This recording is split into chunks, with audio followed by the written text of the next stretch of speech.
Всем привет! С вами Александр Лазарев и Дикая жизнь. И в этом выпуске я хочу поговорить про один замечательный костер, называется таежный или ивенкийский.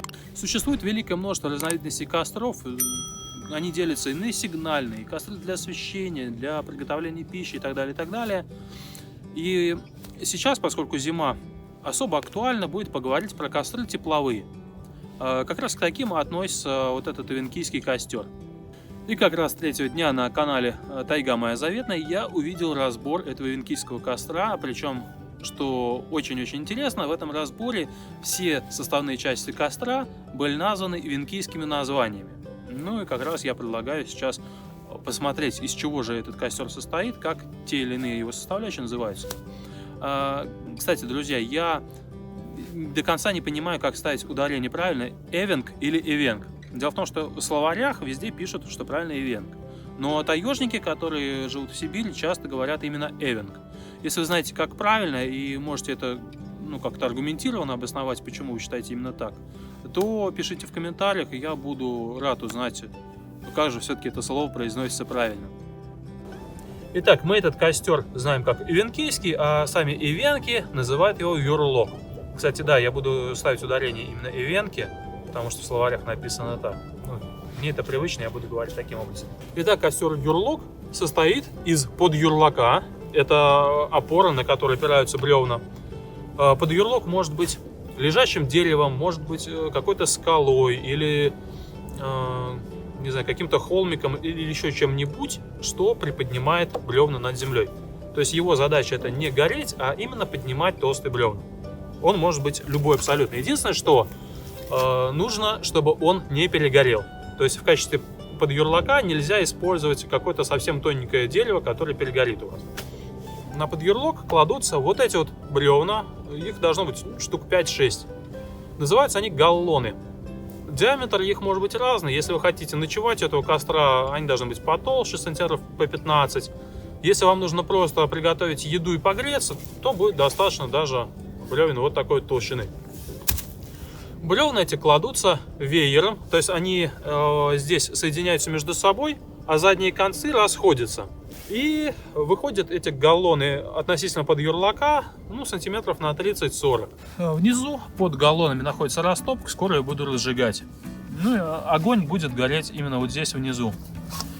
Ивенки подбрасывают вот такие вот длинные жерди, которые называются подсухи. Как вы видите, этот костер относится к так называемым экстремальным кострам. То есть это означает, что можно его сложить без топора, пилы, ножа и так далее. Можно поднять те деревья, которые уже упали, либо найти стоячее сухое дерево, его как-то расшатать и завалить.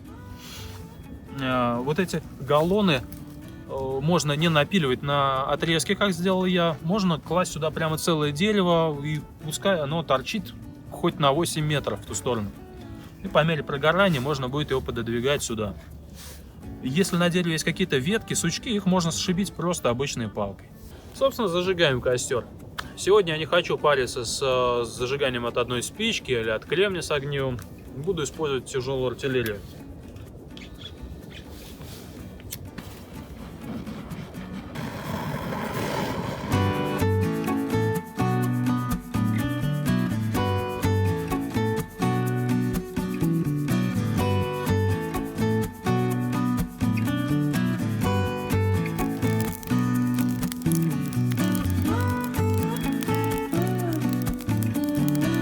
Какая главная особенность этого костра?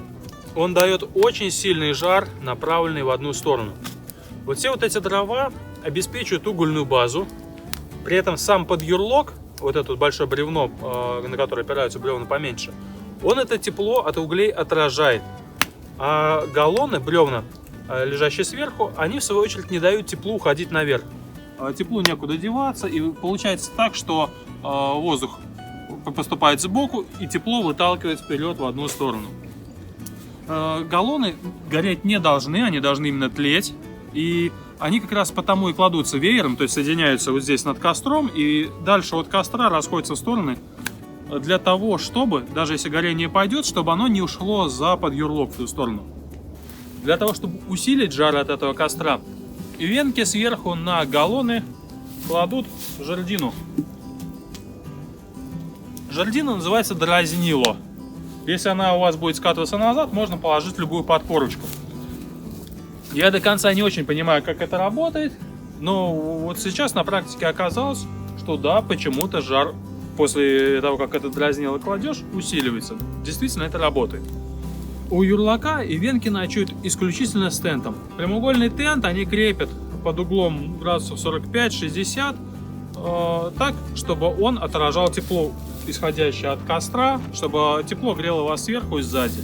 Венки называют такой тент анюр.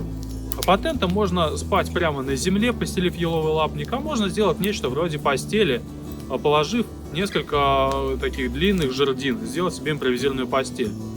Если вы эту постель еще и поднимете над землей, то будет замечательно, потому что тепло от костра сможет попадать под лежанку под вашу и греть вас еще и снизу хоть немного.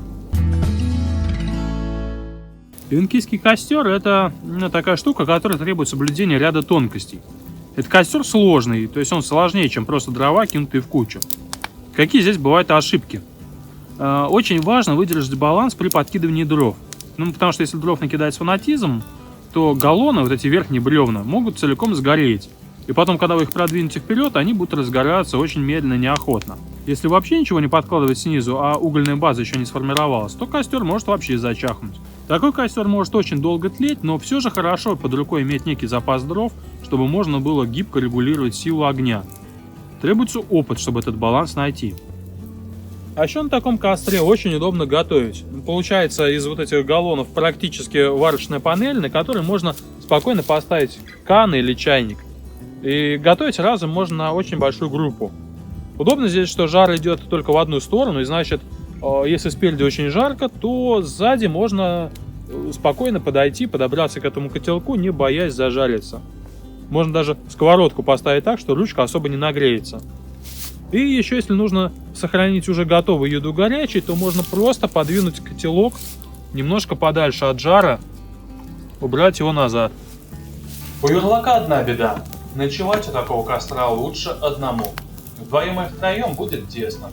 Вокруг Надьи, другого ночного костра, можно было бы заночевать и вдвоем с двух сторон. Но опытные таежники говорят, что юрлок дает гораздо больше жара, и спать у такого костра намного теплее. Вот такие дела, друзья. Вот такой венкийский костер. Довольно редкий, встречается не так часто, как другие виды костров, но тем не менее он довольно интересный и прочно занимает свою нишу. Если вам видео показалось интересным, ставьте лайк, нажимайте на колокольчик, чтобы не пропускать другие видео.